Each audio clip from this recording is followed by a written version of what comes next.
은혜와 사랑이 많으신 하나님 사랑하시는 우리 뉴욕 프라임스 교회 주의 말씀을 전할 시간을 주셔서 말씀을 준비해서 이 자리에 섰습니다. 세 번의 집회에 참여하기를 갈망하는 성도들이 하나님께 먼저 예물을 드립니다. 주님께서 이 시간에 함께 하시고 말씀하실 걸 믿고 또 우리에게 꼭 주실 그 말씀을 주시고 죽은 자도 살아나게 만드시는 말씀의 역사를 믿고 오늘도 주님께서 우리의 마음의 갈망을 충만하게 채우시고 우리의 영안을 열어 주를 보게 하실 것을 믿고 주님 앞에 나왔습니다. 하나님, 저희들이 개인적으로도 하나님께 꼭 응답받고자 하는, 해결받고자 하는 기도 제목들이 많습니다. 그 기도의 간절한 제목들도 주님께 올려드립니다. 하나님, 이 밤에 말씀으로 우리에게 강하게 임하시고 성령의 역사로 우리의 눈을 열어 주시고 그리고 우리를 묶고 있는 모든 문제에서 우리를 풀어주시기를 원합니다. 병든 자도 주님이 고치시고 가정 안에 하나님의 은혜의 회복이 일어나게 하시고 성도들의 일터와 기업에 하나님의 역사를 더해 주옵소서. 우리의 자녀들을 위한 간절한 기도, 하나님 구원받지 못한 가족을 위한 기도, 하나님 일에도 역사해 주소서. 또한 하나님 사명을 감당하는 이들에게 약속하신 성령의 기름 부음과 함께 하시는 주를 바라보는 눈을 열어 주옵소서. 드린 헌금마다 하나님께서 받으시는 귀한 헌신과 감사와 사랑이 있음을 믿습니다. 주께서 은혜 주시려고, 응답하시려고, 복을 주시려고 하나님께 먼저 감사의 예물을 준비하게 하셨으니 주께서 이루시기를 축복합니다. 하나님의 역사하심이 나타날 줄 믿습니다. 예수 그리스도 이름으로 간절히 기도합나이다. 아멘. 할렐루야, 반갑습니다. 감사합니다. 마치 아버님 쓰시던 그런 낡은 성경책을 받아들면 그 속에 아버님의 삶 자체가 들어 있잖아요. 기도도 믿음도 헌신도 담겨져 있어서 사실 부모님이 쓰시던 성경책은 참 소중한 유물이기도 하죠. 프라미스 교회에 와서 예배당에는 처음 제가 섰습니다만 이 교회 안에 그동안에 하나님께서 역사하셨던 참 놀라운 말씀의 역사들, 성령의 역사, 성도들의 헌신 느껴지는 것 같습니다. 그건 뭐라고 설명하기가 참 어려운 일이기도 합니다. 정말 하나님이 귀하게 쓰셨던 교회이구나. 우리 김남수 목사님, 또 허연행 목사님, 그리고 성도들의 삶이 또 헌신이 느껴지는 예배당이라고 느껴집니다. 그래서 오늘 이렇게 말씀을 전하는 일이 저에게는 자랑스럽기도 하고 감사하기도 합니다. 짧은 집회이긴 합니다만 주님이 꼭 우리 프라미스 교회 또 이 집회에 참여한 여러분에게 꼭 전하고자 하시는 말씀을 제가 그냥 대언하고 싶은 심정입니다. 우리가 요즘에 많이 어렵잖아요, 그죠? 이 팬데믹으로 인해서 더 많은 어려움이 왔고 경제적인 어려움, 전쟁의 소식들로 인해서 더 가중되고 아마 만만치 않을 올 한 해를 살게 될 것 같고 이 어려움이 얼마나 더 계속될지 두렵기도 합니다. 그동안에 교회에서 이렇게 잘 모이지 못했었는데 다시 자유롭게 모이게 되더라도 얼만큼 예전처럼 회복될 수 있을까? 그 점도 이제 큰 걱정거리기도 합니다. 걱정할 일이 한둘이 아니에요. 그런데 우리는 하나님을 믿는 사람이잖아요. 그죠? 하나님을 믿는 우리에게 주님께서 말씀하시기를 두려워하지 말라, 염려하지 말라. 실제로 하나님이 모든 걸 다 아시고 계시고, 그죠? 하나님께서는 대책이 없는 분이 아니시고 어떤 문제보다도 하나님이 더 크신 분이시니, 우리가 그 하나님을 진짜 믿는다면 사실 어려움 때문에 마음이 이렇게 졸이고 염려하고 두려워할 이유는 전혀 없는 거죠.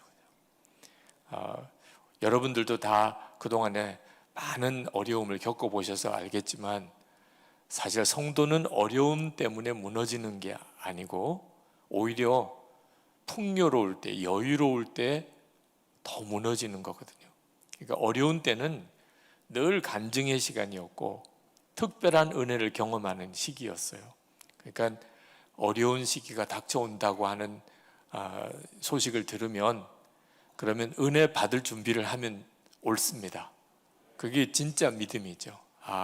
특별한 은혜를 받겠구나. 아주 이 기간 동안에 아주 하나님이 나의 삶 속에 놀랍게 역사하시겠구나. 정말 믿으십시다.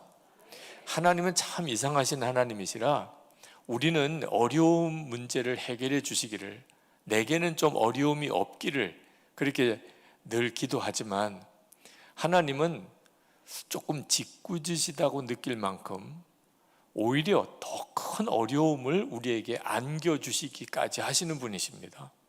예수님께서 이제 제자들을 두고 승천하실 때, 오늘 우리가 읽은 본문의 말씀입니다. 너무 유명한 말씀이니까 이 말씀에 대해서 다른 설명을 드릴 필요도 없지만, 예수님이 승천하시면서 제자들에게 감당이 안 될 어려운 과제를 남겨두고 가셨어요. 자, 2000년 전이에요. 요즘도 세계 모든 민족에게 나가는 일은 굉장히 어려운 일이죠. 우리 프라임스 교회는 선교에 앞장서는 교회로 대단히 유명한 교회인데, 그래도 요즘도 말입니다, 세계 모든 민족에게 가서 복음 전하고 세례 주고 예수님의 말씀을 가르치고 그렇게 하는 일은 너무너무 어려운 일이에요. 그죠? 선교사님 한 분을 파송하는 것도, 선교사로 가는 일도 대단히 어려운 일이에요. 그런데 2000년 전에는 어땠겠습니까? 지금 예수님과 함께 그렇게 주님의 제자를 훈련받고 3년 동안 예수님이 십자가에 죽으시는 거 보고 기절하는 줄 알았고, 그 예수님이 다시 부활하시는 거 보고 정말 가슴이 충만했죠. 그런데 그 예수님이 하늘로 승천하시는 겁니다. 떠나시는 거예요, 제자들에게는.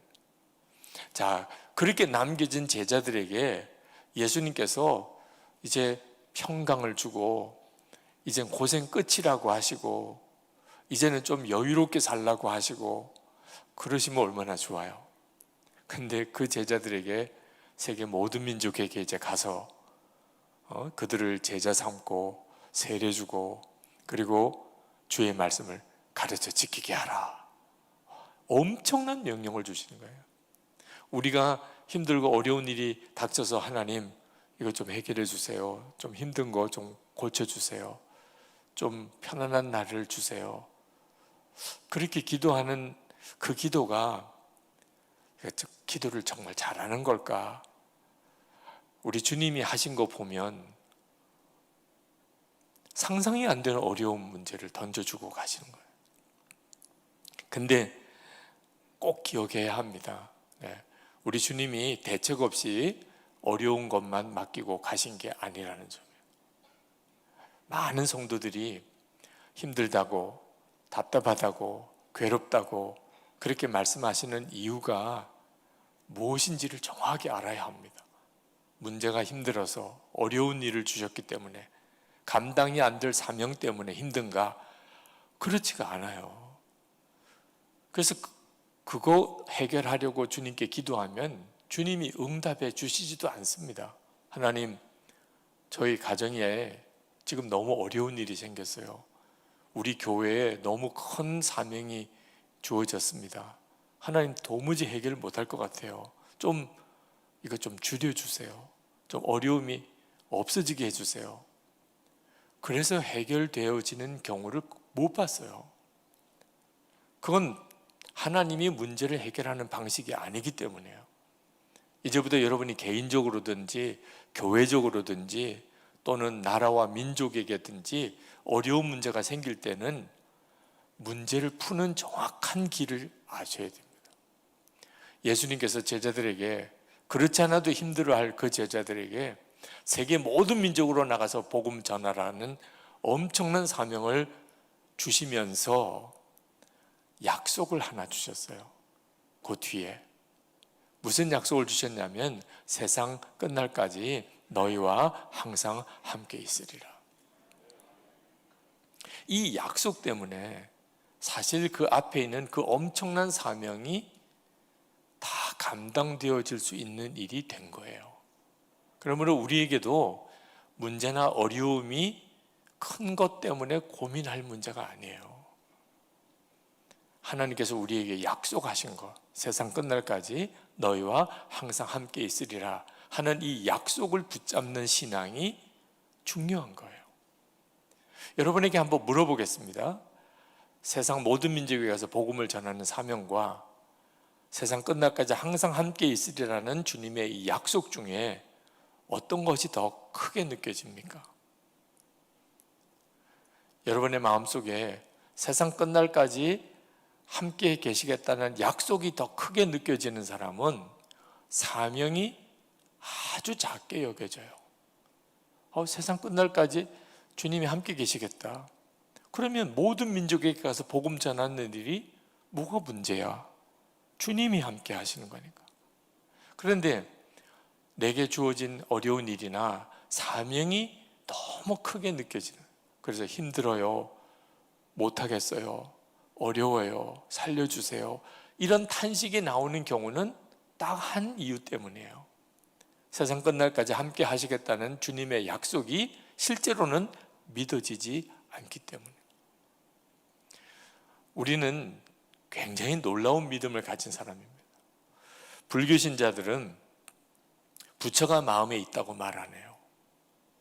무슬림들은 마호멧이 마음에 있다고 말 안 합니다. 공자를 믿는 유림들은 공자가 마음에 있다고 말 안 해요. 그런데 예수를 믿는 우리는요, 예수 그리스도께서 내 마음에 계시다고 겸손하면서도 당당하게 고백해요. 예수님께서 여러분과 함께 계심을 믿습니까? 우리는 이렇게 놀라운 고백을 하고 있는 사람이에요. 그러니까 불교 신자나 무슬림이나 또는 유교를 믿는 유림들과 우리는 신앙적인 차원이 완전히 달라요. 예수님, 그분이 우리와 같이 계시니까. 예수님이 정말 여러분과 함께 계시다면, 그러면 도대체 어려운 일이 뭐가 있어요? 예수님보다도 더 큰 문제가 무엇이 있겠어요? 문제는 믿는다고 하면서 실제로는 안 믿는 게 문제인 거예요. 마태복음 18장 20절에 보면 두세 사람이 내 이름으로 모인 곳에 나도 그들 중에 있느니라. 아멘. 믿으십니까? 그러니까 지금 우리 가운데도 주님이 같이 계세요. 그렇죠? 이게 우리의 놀라운 믿음이에요. 근데 문제는 진짜 믿느냐 하는 거예요. 정말 예수님이 나와 함께 계신 것을 믿느냐. 저는 목회하면서 교인들에게 굉장히 많이 속은 것 중에 하나가 그렇게 부부싸움 많이 하는 줄 몰랐어요. 제 앞에서는 안 싸우시니까 잘 사는 줄 알았어, 다들. 근데 나중에 이제 알고 보니까 엄청 싸우시더라고. 우리 뉴욕 프라미스 교회 성도들은 안 싸우시죠? 부부싸움 안 하시죠? 네. 여기서도 싸우세요?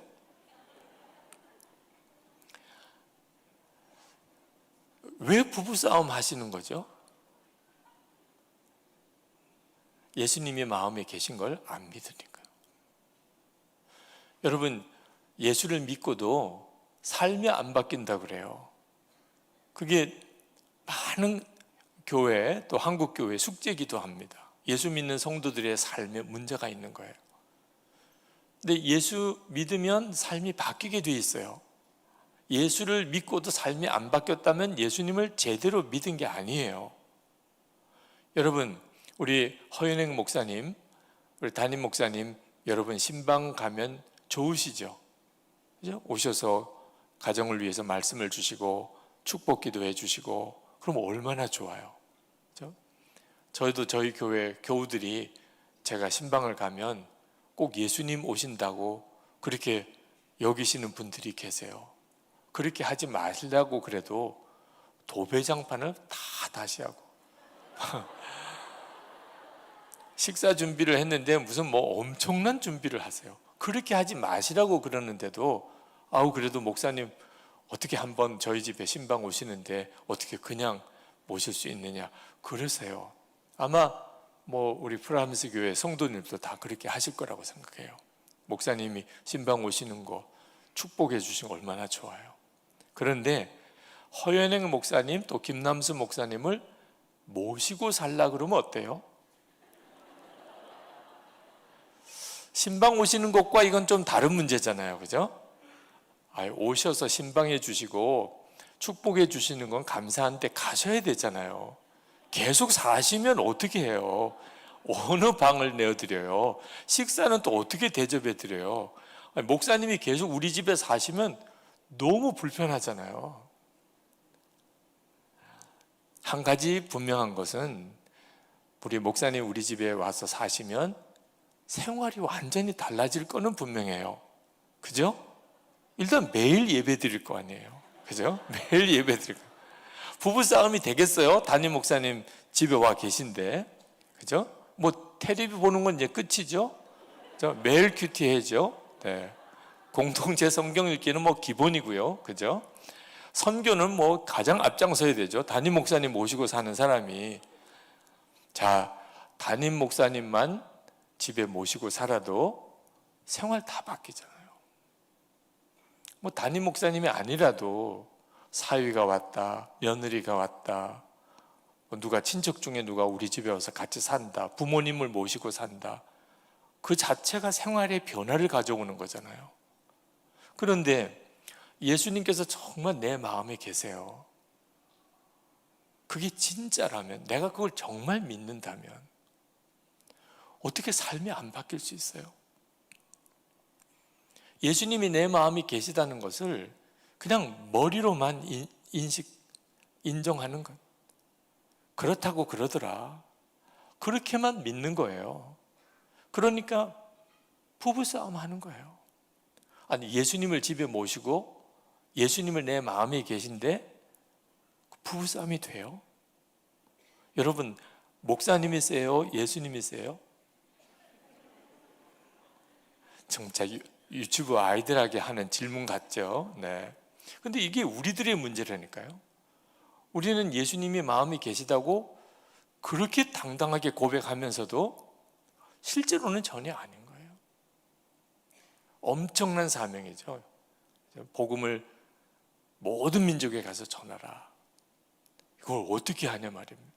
지금도 여러분 중에 만약에 정말 선교사로 나가라고 한다면 아마 고민되실 분이 많으실 거예요. 지금 2000년 지난 지금도 말입니다. 그런데 왜 그게 고민이 되죠? 예수님께서 나와 항상 함께 계시겠다는 약속에 대한 믿음이 분명치 않으니까. 그러니까 사명 앞에서 너무 쪼그라드는 거예요. 여러분, 정말 예수님을 믿으면 삶이 바뀌어요. 세상 끝날까지 너희와 항상 함께 있으리라. 이 약속이 비로소 세계 모든 민족에게 복음을 전하게 되는 강력한 힘이었어요. 저희 교회 부목사님께서 얼마 전에 그런 설교를 하셨어요. 여러분은 집에서도 그리스도인이십니까? 그러면서 당신 이야기를 하더라고요. 당신이 선한목자교회 부임해 와서 3년이 됐는데 3년 동안 한 번도 교회에서 화를 내거나 누구랑 싸운 적이 없었다는 거예요. 목사니까. 교인들하고 다퉈도 안 되고 동력자 목사님들하고 서로 싸워도 안 되고 누구에게 큰 소리 내거나 화낸 적도 한 번도 없었다. 그러면 안 되는 거니까. 그런데 집에서 사모님과는 여러 번 싸웠다는 거예요. 애들한테 큰 소리 여러 번 질렀다는 거예요. 그런 자기 고백을 하시더라고요. 그러면서 제가 교회에서는 목사였는지 모르지만 집에서는 목사가 아니었습니다. 교인들에게 여러분은 집에서도 그리스도인입니까? 이런 질문을 하면 많은 교인들이 아니 집에서는 좀 편해야 되잖아요. 어떻게 집에서도 그리스도인으로 살아야 하는 겁니까? 이런 식의 반응을 보인대요. 부담스러우니까. 바깥에 나가서는 집사님이에요, 장로님이에요, 목사님이에요. 그러면 거기에 맞춰 살아야죠. 그죠? 그런데 이제 좀 집에 가면 그런 마음의 긴장도 좀 다 풀고, 이제 집에서까지 내가 집사요, 목사요, 장로요, 그건 너무 심하잖아. 목사님도 그런 생각을 했었대요. 근데 이 생각이 잘못된 거구나. 예수님과 함께 이렇게 사는 것이 힘들다, 그런 인식이 있다는 거, 우리 안에. 예수님과 늘 함께 사는 것은 너무 부담스럽다, 그건 편안하지가 않다. 그러니까 집에 가면 완전히 예수 믿는 사람 같지도 않게 행동을 하는 거예요. 그래서 부부싸움을 하는 거예요. 예수 믿는 사람답지 않는 언행을 부부 사이에서, 아이들 보는 앞에서 그렇게 사는 거예요. 실제로 내가 정말 예수님이 나와 함께 계시는지를 믿는지는 가족들이 알아요. 여러분의 가족들이.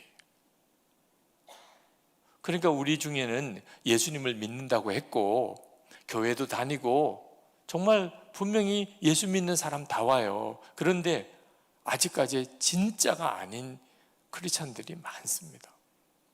그러니까 하나님이 우리에게 명령하신 거, 주신 사명, 이렇게 살으라고 하는 삶 자체가 다 힘들게 느껴지는 거예요. 잘 안 된다고 말하는 거예요. 예수를 믿어도 삶이 안 바뀐다고 말하는 거예요. 제가 목회자가 되어서 처음 이제 우리 교단 지방회에 참석했을 때입니다. 그 지방회 목사님들과 장로님들이 대표세요. 그래서 지방 일을 처리하는데 그 지방회 회의 중에 싸움이 생겼어요. 물론 치고받고 싸우는 건 아니겠지만 여기서 마이크를 들고 큰 소리를 지르고 저기서 또 소리를 지르고, 저는 이제 신학교를 졸업하고 처음 이제 교단 지방회에 참석한 입장에서 너무너무 충격이 되더라고요. 내가 앞으로 목회를 해야 되는 이 교회가 이런 곳인가. 너무 마음이 아파요.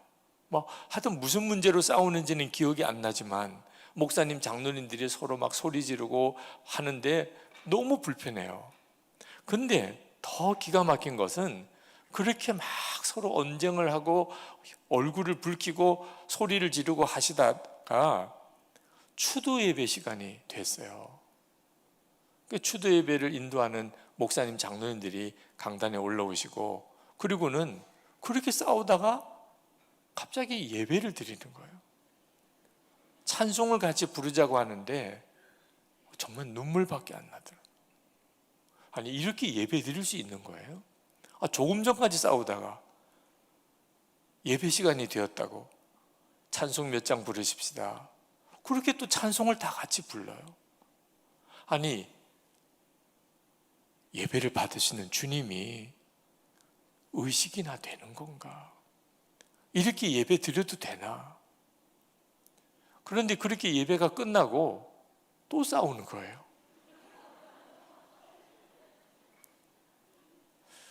이것이 지금 현재 교회의 현실이에요. 뭐가 문제죠? 항상 세상 끝날까지 너희와 함께 있으리라, 이 말씀을 진짜 안 믿는 거예요. 여러분, 세상 끝날까지 우리와 함께 계시겠다는 그 주님을 정말 믿지 못하면 우리 신앙생활은 다 엉망이 됩니다. 그리고 이건 대단히 두려운 일이래요. 고린도후서 13장 5절에 이렇게 말씀합니다. 너희가 믿음에 있는가 너희 자신을 시험하고 너희 자신을 확증하라. 예수 그리스도께서 너희 안에 계신 줄을 너희가 스스로 알지 못하느냐. 그렇지 않으면 너희가 버려온 자니라. 예수 그리스도께서 너희 안에 계신 것을 스스로 알지 못하느냐.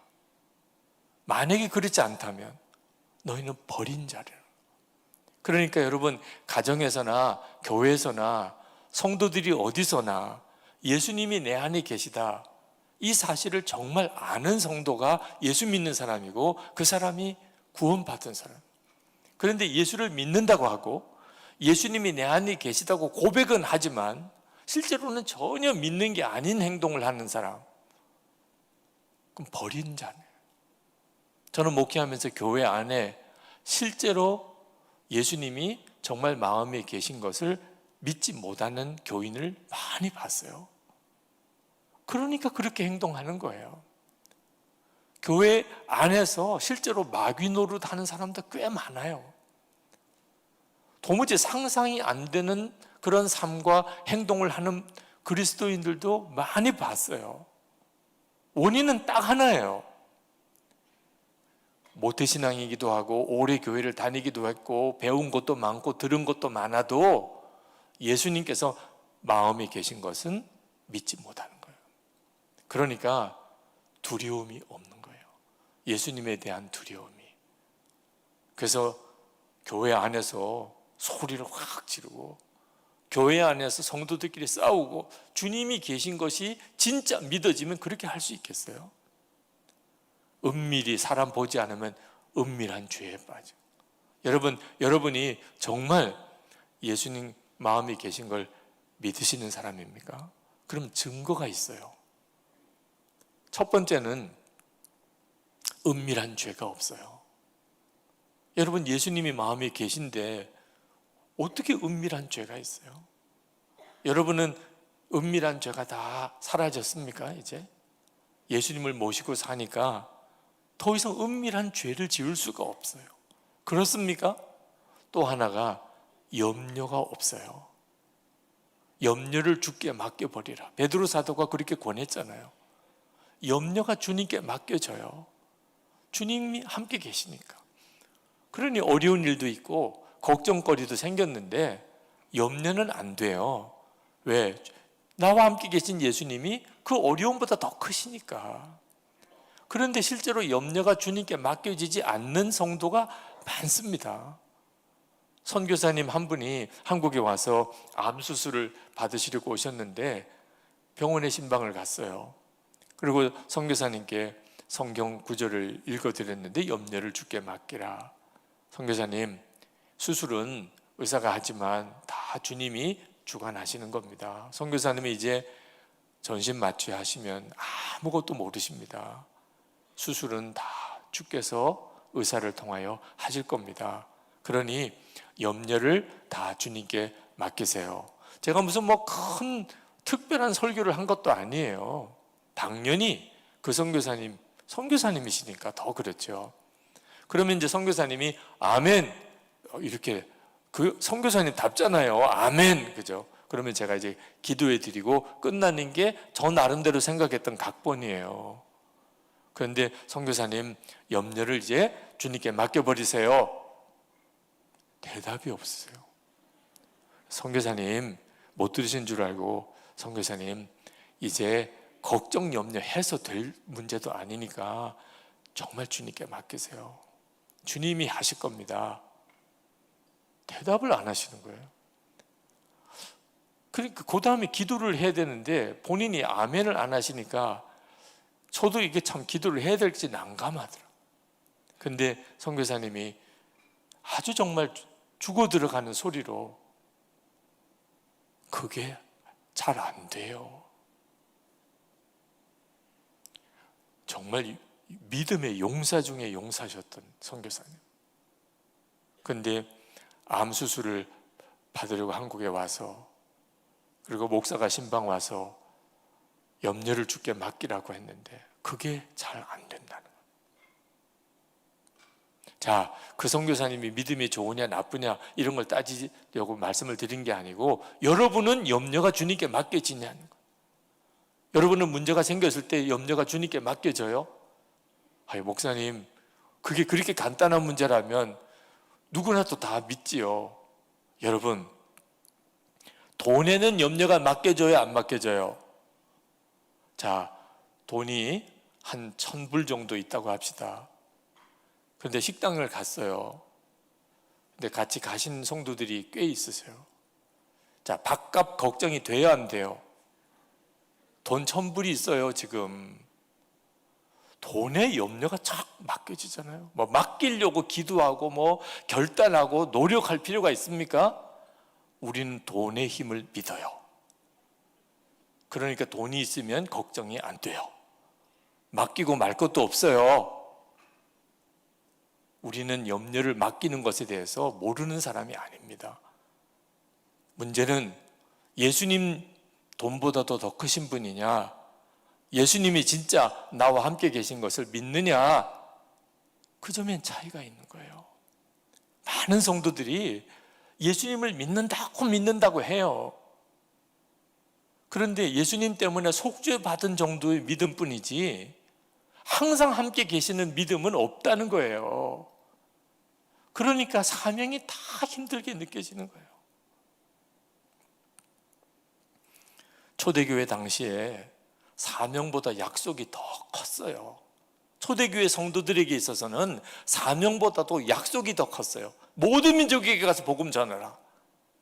세상 끝날까지 함께 하리라.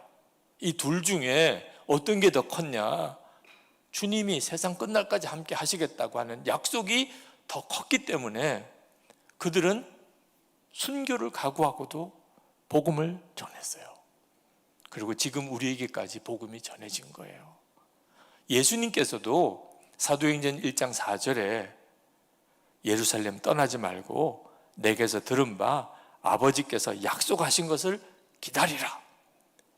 사명을 전하려고 떠나려고 서두르지 마. 그게 중요한 게 아니야 지금. 그랬다가는 다 좌절하고 넘어져. 사명 감당해야 됐다는 각오와 열심, 이것으로 해결될 문제가 아닙니다. 약속을 기다려, 약속을. 그래서 오순절 성령이 임하시죠. 주님이 성령으로 모든 성도들 가운데 임하시는 약속이 이루어집니다. 그리고 초대교회가 완전히 뒤집어져요. 사실 사도행전 읽어보면 책 이름이 사도행전이지 주님의 행전이에요. 그때 당시에 성경도 없었어요. 성경도 없었어요. 신학교 없었어요. 후원교회 없었어요. 현지교회 없었어요. 온갖 위험이 호사리고 있었어요. 복음 전하려 이민족에게 가는 것은 순교 각오해야 돼요. 뭐 선교비 보내주는 교회도 없으니까 일해서 먹고 살면서 복음 전해야 돼요. 그런 시절이었어요. 그런데 어떻게 감당했죠? 요즘 같은 때도 어려운데 파송교회도 있어요. 선교비도 보내줘요. 신학교도 있어요. 선교사 훈련도 해요. 성경책도 가지고 있어요.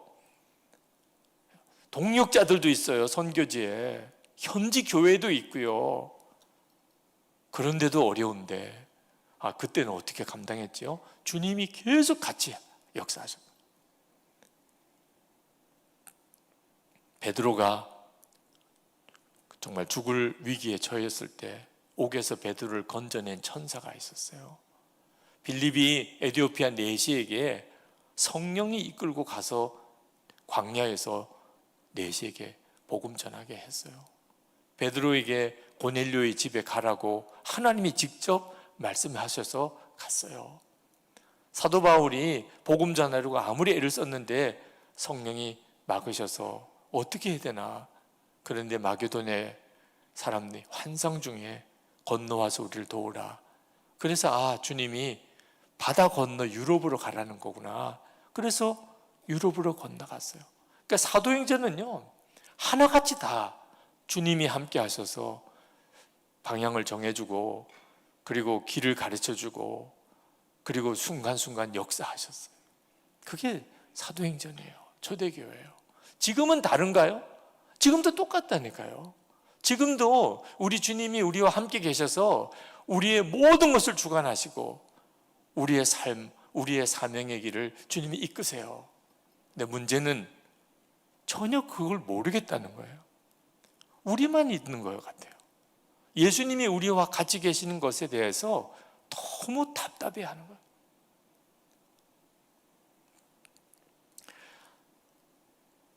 그래서 사역의 열매가 너무너무 초라한 거예요.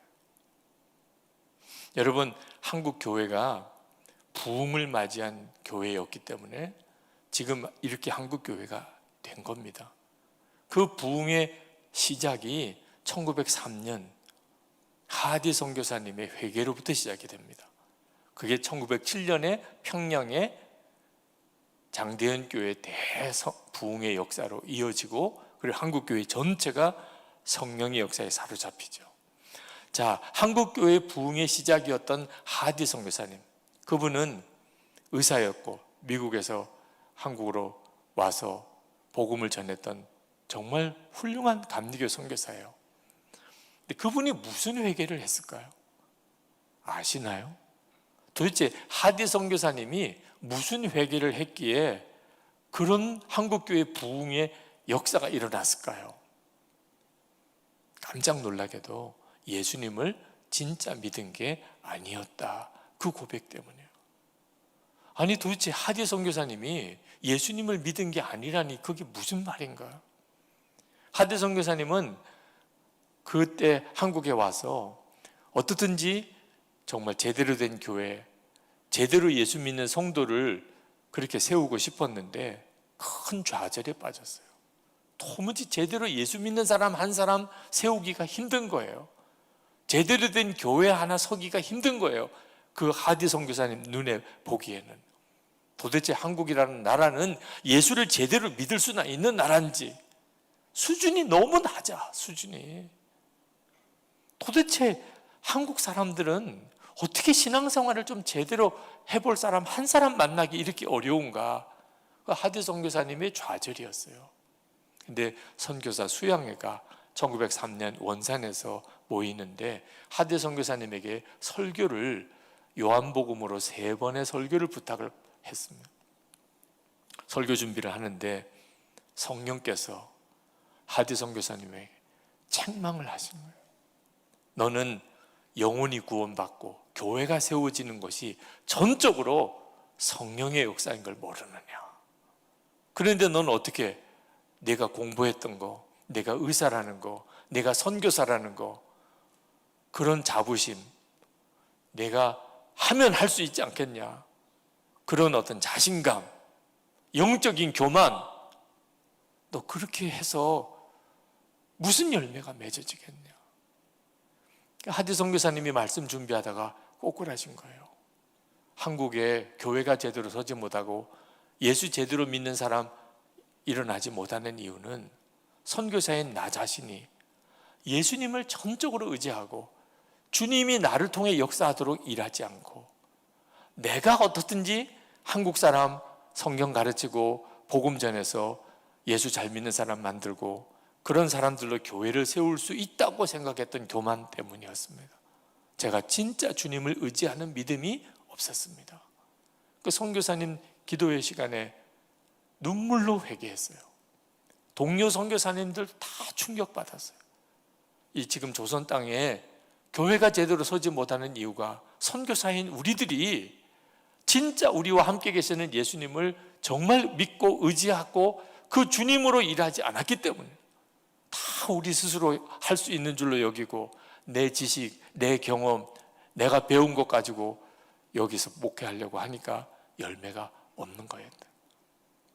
선교사들 사이에 회개가 터졌어요. 주일에 교회로 돌아가서 한국 교인들 앞에서 선교사님들이 회개했어요. 우리 때문에 여러분이 예수 제대로 못 믿는 겁니다. 한국 교인들은 얼마나 기가 막힐까요? 우리가 예수를 제대로 못 믿는 게 선교사님 저분들 자기 때문이라는 거예요. 그때 한국 교인들 마음의 심령에 회개가 임했어요. 그래서 시작된 회개의 부흥이 1907년 평양 장대현 교회의 부흥으로 터진 거예요. 저는 지금 우리도 똑같아요. 우리가 하나님 앞에 정말 회개할 게 뭐죠? 진짜 예수님을 믿는 게 아니라는 거예요. 나와 함께 계신 주님, 예수님이 정말 나와 함께 계시다는 것을 우리가 정말 믿는 게 아니라는 거예요. 제가 목회하면서 참 안타깝고 답답한 것이 장로님들과 회의할 때예요. 왜 그렇게 회의가 힘들지요? 회의를 하면서 왜 그렇게 서로 다투지요? 예수님이 함께 계신 것을 진짜 안 믿기 때문이더라고. 그래서 한 번은 장로님들과 회의를 하면서 조그만 나무 십자가를 가지고 회의를 시작했습니다. 그래서 장로님, 예수님께서 지금 우리와 같이 계십니다. 우리는 지금 예수님 앞에서 회의하는 겁니다. 장로님들이 다 아멘 하세요. 아, 정말 장로님들 큰 은혜를 받으셨구나. 오늘 회의는 정말 놀라운 은혜가 있겠구나. 그래서 이제부터 회의를 시작하겠습니다. 그랬더니요, 눈빛이 또 달라져요. 예배 드릴 때하고 회의할 때하고 영이 다른 것 같아요, 영이. 그래서 나무 십자가를 오른쪽에 있는 장로님께 드렸습니다. 장로님, 이 십자가를 손에 쥐고 기도해 주세요. 예수님, 지금 우리의 마음과 생각을 지켜주십시오. 주님 바라보게 해주십시오. 그렇게 기도하고 또 오른쪽 장로님에게, 회의하면서 십자가가 계속 돌아요. 효과가 좋아요. 예전하고 완전히 다른 분위기예요. 계속 십자가가 돌아요. 주님이 우리와 함께 계시죠. 주님을 의식하니까 말도 달라지고 표현도 달라지고 결론도 달라지고. 그런데 나무 십자가를 줄 때하고 놓을 때하고 또 달라지더라고. 그래서 이런 조그만 종을 테이블마다 다 뒀어요. 회의 분위기가 우리가 지금 예수님 앞에 있다는 느낌이 안 든다. 그러면 누구라도 종을 치게 돼 있어요. 누가 종을 치면 발은 중지하고 1분 동안 기도하는 거예요. 주여, 저희들이 또 주님을 놓쳤습니까? 주님 바라보지 못했습니까? 주님 바라봅니다. 그리고 다시 발언하는. 선한목자교회 20년의 세월이 그렇게 교회를 바꾼 거예요. 예수님이 함께 계신 것을 정말 믿고 바라보기만 해도 역사가 달라져요. 여러분의 가정에 남편과 아내가, 부모와 자녀가 예수님이 여러분 안에 계신 걸 진짜 믿게 되면 가정 안 바뀌겠어요? 말을 어떻게 옛날처럼 할 수 있어요? 교회 어떤 모임도 어떤 일도 마찬가지예요. 주님이 우리와 함께 계신 게 진짜 믿어지기 시작하는 순간부터 주님의 역사가 나타나게 돼요. 그래서 시작한 것이 예수 동행 운동이에요. 예수님과 동행하는 일이 훈련되어야 한다는 거예요. 여러분은 예수님을 믿으신 지 얼마나 되시나요? 그러면 아마 대답이 금방 나올 거예요. 30년 되셨다, 20년 되셨다, 5년 되었다, 3년 되었다, 모태신앙인이다. 여러분 예수 믿은 지 계산하는 거 어렵지 않죠? 그런데 예수님과 친밀히 동행한 지는 얼마나 되셨나요? 그 질문에는 대답이 쉽지 않아들 하시더라고요. 예수님과 친밀히 동행한 지는 얼마나 되셨나요? 예수를 믿은 거하고 예수님과 친밀히 동행하는 거는 확연한 차이가 있어요. 그게 진짜 예수를 믿는 거예요. 세상 끝날까지 너희와 항상 함께 있으리라. 그렇다면 지금도 우리와 함께 계시고 우리와 동행하는 것이죠. 교회에서만 우리가 주님을 만나는 건가요? 이 돌아가는 차 중에서, 집에 가서, 그리고 여러분의 비즈니스 현장에서, 여러분의 사역의 자리, 우리가 진짜 주목해야 할 분은 예수님이시죠. 어떻게 하면 그 예수님을 그렇게 주목하고 살 수 있을까요? 은밀한 죄도 그치고 염려도 이제 주님께 맡겨지고 너무너무 행복해요. 예수님을 바라보는 눈이 뜨이면 너무 행복해요. 그걸 아내가 알아요, 남편이 알아요, 자녀들이 알아요. 이분이 진짜 예수 믿으시는 분인지, 예수님과 동행하는 것. 어떻게 그렇게 믿을 수가 있지요? 날마다 주님을 바라보는 것이 열쇠예요. 여러분, 아브라함의 조카 롯이 소돔과 고모라에서 성경에 보니까 마음의 심령이 상했다고 그랬습니다. 왜? 늘 보는 것이 그 하나님 앞에 말할 수 없이 죄 짓는 그 사람들의 삶을 보고 듣고 살았기 때문에. 베드로후서 2장 8절에 이렇게 말합니다. 이는 이 의인이 그들 중에 거하여 날마다 저 불법한 행실을 보고 들음으로 그 의로운 심령이 상함이라. 그러니까 아브라함의 조카 롯과 그 가정이 그렇게 비참해진 이유는요, 그들이 소돔과 고모라에서 날마다 보고 들은 것에 문제가 있었기 때문이에요. 그런데 이것은 지금 현재 우리들의 문제예요. 여러분들도 날마다 보고 듣는 것이 있습니다. 뉴스 들으시죠? 영상 보시죠? 여러분이 계속 보고 듣는 게 지금 뭡니까? 그것 때문에 여러분의 심령이 상해요. 말씀과 기도, 그렇게 은혜를 받고 믿음으로 다시 살아보겠다. 오늘 밤에도 마찬가지예요. 내가 이제 진짜 주님 바라보고 살아야 되겠다. 그렇게 결단해도 당장 오늘 집에 돌아가서 뭘 보느냐가 열쇠예요.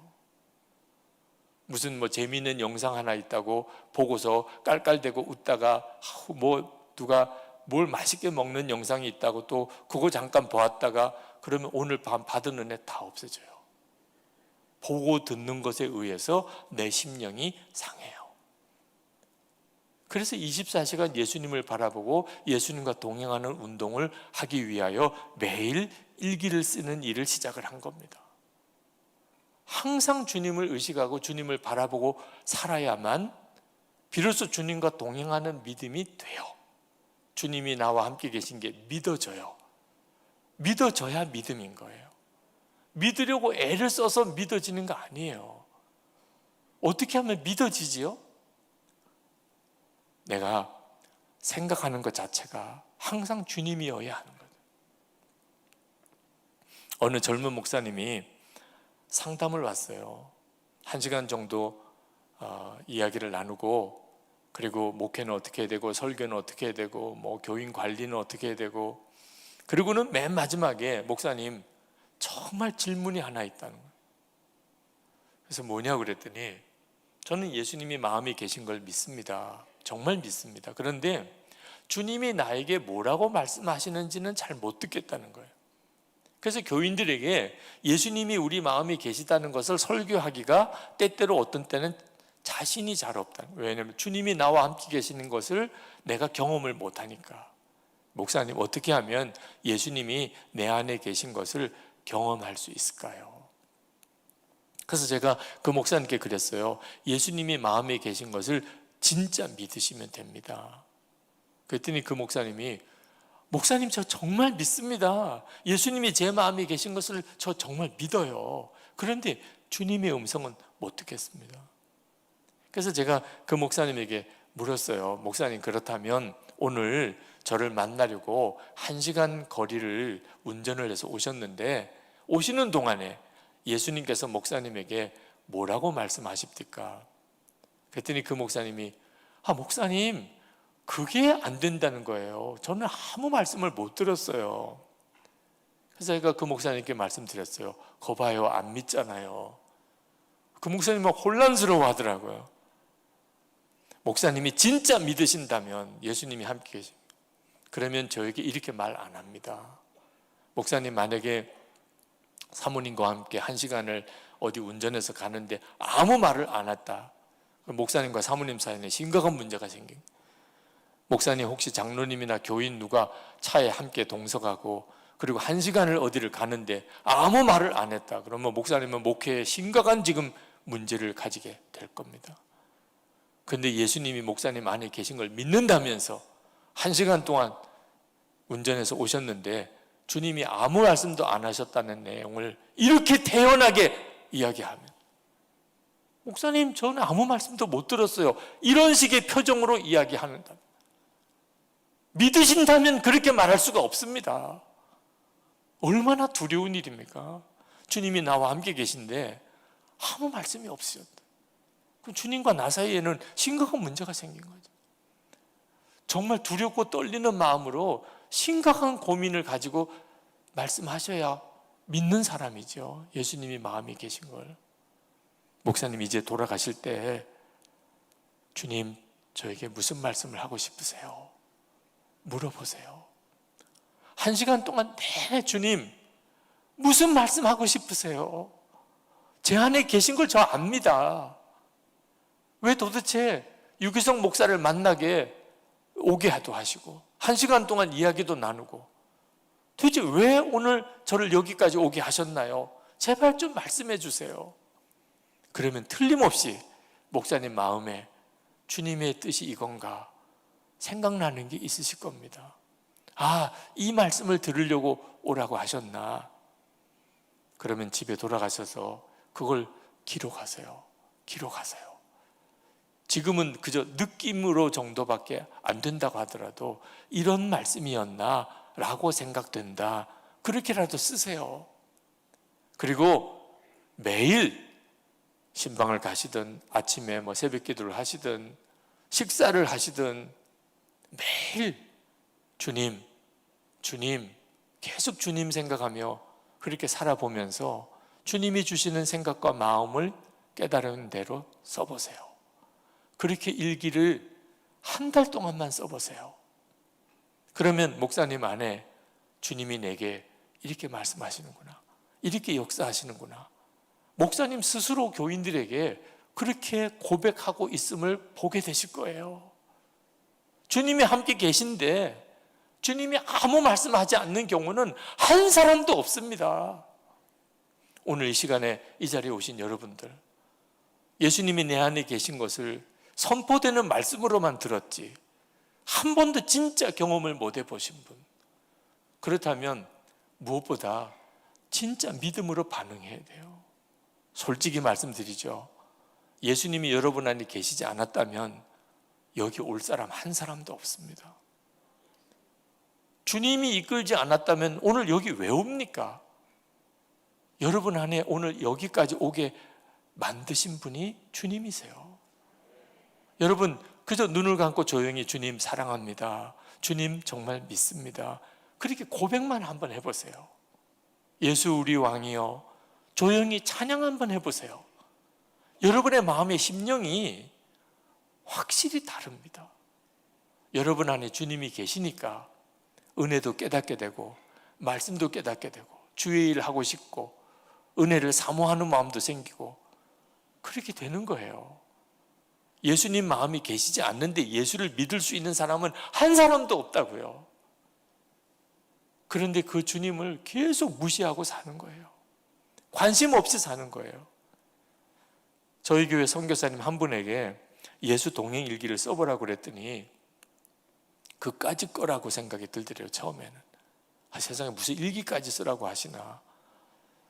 그런데 교회 담임 목사님이 하시는 이야기니까 그러니까 일기를 써봤대요.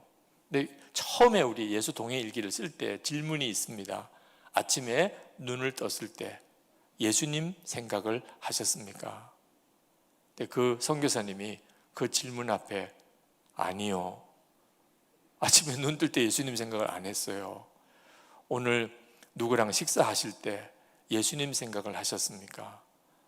아니요.